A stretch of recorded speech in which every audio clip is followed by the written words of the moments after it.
नमस्कार। Special coverage news पर आप सबका स्वागत और अभिनंदन।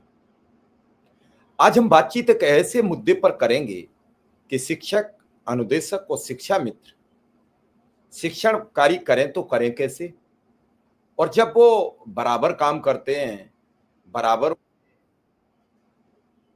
कार्य में सहभागिता होती है, तो फिर समान काम के बाद समान वेतन क्यों नहीं। इसके बाकायदा तथ्य रखेंगे, बाकायदा प्रूफ देंगे कि क्या क्या करना पड़ता है। हर शिक्षक, शिक्षा मित्र, अनुदेशक के फोन में 33 से ज्यादा ऐप अपलोड है। तो वो कहां से, तो अनुदेशक और शिक्षा मित्र वो एंड्रॉयड फोन लाए जिसकी कीमत 10,000 से ज्यादा है। अगर वो एंड्रॉयड फोन लेता है तो उसके तो 1 महीना से ज्यादा का वेतन चला जाएगा। 15,000 का लेता है तो अनुदेशक का 2 महीने का चला जाएगा, शिक्षा मित्र का 1.5 माह का, यानी 2 माह का उसका भी चला जाएगा। तो वो 2 माह अपने परिवार को क्या खिलाएगा। तब वो 33 से ज्यादा ऐप अपलोड, फिर लगातार सरकार को सूचनाएं प्रेषित करे, फिर उसके बाद शिक्षण कार्य कराए। तो क्या 9-10 हजार रुपया पाने वाला वो व्यक्ति मशीन बन जाएगा। मैं मानता हूं कि शिक्षक को 1 लाख रुपया मिलता है, 70,000 रुपया मिलता है, 80,000 रुपया मिलता है, इसलिए वो फोन अच्छा ले सकते हैं, उस पर ऐप ले सकते हैं। वो किसी को अपने ऐप को देखकर उस पर संकलित कराकर किसी व्यक्ति से बात करके अपडेट भी करवा सकते हैं। लेकिन शिक्षा मित्र, अनुदेशक क्या करे। और इतना सब बराबर काम देने के बाद, बराबर सब कुछ करने के बाद वो वेतन में बराबरी या जो और लाभ है उनमें बराबरी उसे नहीं मिलती है। तो ये बड़ी गंभीर सवाल है कि शिक्षकों के, शिक्षा मित्रों के, अनुदेशकों के फोन में 33 ऐप, वो बच्चों को पढ़ाएं या सूचना देते रहें।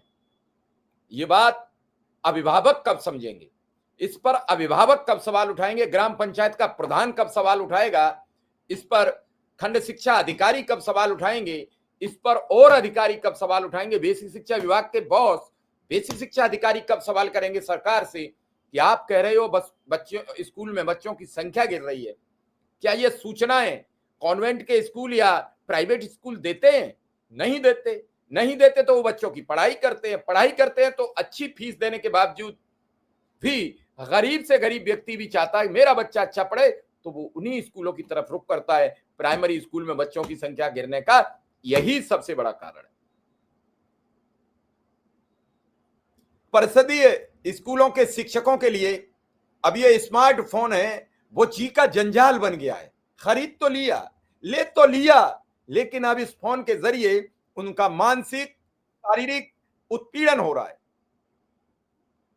पढ़ाई लिखाई और प्रशिक्षण से लेकर तरह तरह की सूचनाएं देने का काम अब इस स्मार्टफोन के जरिए से होने लगा। मतलब औसतन 3 दर्जन तक मोबाइल ऐप प्रत्येक शिक्षक, शिक्षा मित्र, अनुदेशक के ऐप में मिल जाएंगे। इन पर उपस्थिति दर्ज करने से लेकर मिड डे मील वितरण, ऑनलाइन रिपोर्टिंग, छात्र मूल्यांकन, दैनिक गतिविधियों की निगरानी तक की सूचना देना अनिवार्य है। स्कूल टाइम के अलावा शिक्षक घर पर भी घंटों ऑनलाइन सूचनाएं देने में ही बिता रहे हैं। अब ये दे दीजिए, अब प्रेरणा ऐप, अब लक्ष्मी बालिका ऐप, अब ये समर कैंप ऐप, अब फलाना ऐप, अब ये चुनाव आयोग का ऐप, अब ये BLO का ऐप, अब CLO का ऐप, अब फलाने काम का ऐप, अब जनगणना, अब मतगणना, अब फलानी गणना। सारे व्हाट्सएप पे इन्हीं सब ऐपों के जरिए चल रहा है। पूरा देश चल रहा है, पूरा राज्य चल रहा है। स्कूल टाइम के अलावा शिक्षक, शिक्षा मित्र, अनुदेशक घंटों ऑनलाइन सूचना देने में बिता देते हैं। शिक्षकों का कहना है कि इतना अधिक डिजिटल काम का दबाव में उनकी मुख्य जिम्मेदारी पढ़ाने से ध्यान भटका रहा है। अब वो पढ़ाएं कि सूचना दें। सूचना में साफ लिखा होता है कि 3 घंटे के अंदर ये सूचना उपलब्ध कराएं, अन्यथा आपके खिलाफ सख्त से सख्त कार्रवाई की जाएगी। अब कार्रवाई क्यों कराएं, तो वो क्या करते हैं, पढ़ाई से विरत कर लेते हैं, सूचनाएं देने में जुट जाते हैं, और जब देते हैं तो थोड़ा सुकून महसूस करते हैं, फिर वक्त बचता है तो पढ़ा देते हैं, नहीं तो हम ऐसे ही अपना काम निकाल लेते हैं। हर काम के लिए अलग अलग ऐप से सूचनाएं भरने में काफी समय लग जाता है। तकनीकी समस्याओं के कारण भी दिक्कत होती है।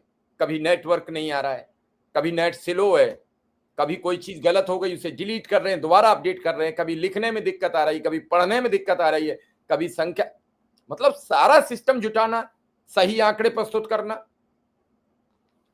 इन तकनीकी समस्याओं के कारण भी दिक्कत होती है, क्योंकि वह तकनीकी रूप से इतने दक्ष नहीं है जितना उन्हें काम दे दिया गया है। अब मैं एक लिस्ट आपको बता देता हूं और आप सुनते चलिए। स्मार्टफोन ऐप पर एक लंबी लिस्ट है।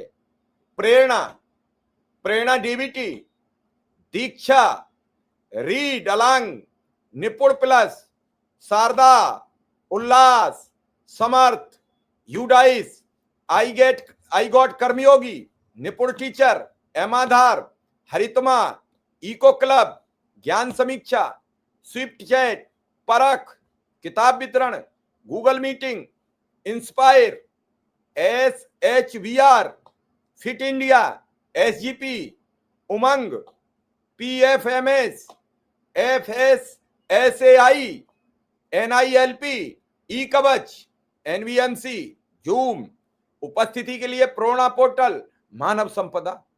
ये तो वो हैं जो मुख्य मुख्य हैं। इसमें चुनाव के कोई ऐप नहीं हमने आपको दिखाई है।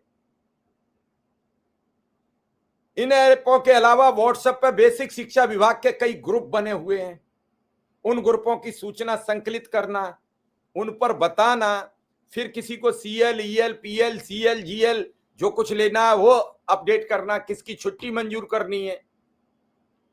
तो जिन शिक्षकों पर जवाब तलब और सूचनाओं का आदान प्रदान होता है, यही नहीं, यूडाइस पोर्टल पर जो बच्चे 8वीं पास कर चुके हैं उनका ड्रॉप बॉक्स में डालकर यह भी पता करना शिक्षकों की जिम्मेदारी है उसने कक्षा 9 में किस स्कूल में प्रवेश लिया।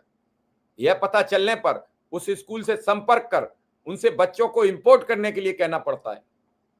मोबाइल पर सूचनाएं देने बैठे तो दिन भर अभिभावकों से कहते हैं कि शिक्षक पढ़ाते नहीं। दिन भर सूचना दे रहे हैं, उसी समय अभिभावक स्कूल में आ गया तो वो आरोप लगा देता है कि आप तो पढ़ाने देते ही नहीं है। अब इन सब चीजों को लेकर, उपस्थिति से लेकर बच्चों की हर गतिविधि के लिए अलग अलग ऐप है। शिक्षक कहते हैं कि वो मोबाइल पर सूचना दें तो अभिभावक आरोप लगा देते हैं, कहते हैं पढ़ाते नहीं हो, दिन भर बस मोबाइल चलाते रहते हो। उन्हें थोड़ी मालूम इस मोबाइल में उनकी नौकरी फंसी है, इस मोबाइल उनकी जिंदगी बना दिया है। इसे अगर अपडेट नहीं करेंगे तो पता नहीं कब साहिब का फरमान हो जाएगा जारी, हम सस्पेंड या वेतन कटने का आदेश आ जाएगा। इन सब के बावजूद शिक्षक कक्षा में पढ़ाने के बजाय मोबाइल पर समय बिताते हैं। फिर बच्चों का अच्छा मानसिक कैसे प्रभाव हो जाएगा, बच्चे होशियार कैसे होंगे, बच्चे हाजिर जवाब कैसे होंगे। तो कभी कभी कुछ पत्रकार साथी स्कूलों का टेस्ट लेने चले जाते हैं। वो टेस्ट लेने वालों को खुद शुद्ध शब्द नहीं पता होते हैं, वो जाके स्कूलों पर भी एक बदनामी का कारण बनते हैं। तो कभी तो प्रिंसिपल, हेडमास्टर ही नहीं बता पाते, शिक्षक नहीं बता पाते, राज्यपाल का नाम नहीं बताते, राष्ट्रपति का नाम नहीं बता पाते, ये हिंदी उर्दू के शब्द नहीं बता पाते। तो ये सब चीजें पूछने वाले शिक्षक जब नहीं बता पाते तो शिक्षा पढ़ने वाले बच्चे कैसे कुछ बता पाएंगे। तो ये बड़ा सवाल है कि इतनी जिम्मेदारी देने के बाद क्या शिक्षक से ये अधिकारी उम्मीद रखते हैं कि वो शिक्षण कार्य करेगा, और जब शिक्षण कार्य करेगा नहीं तो बच्चे कितने होशियार होंगे।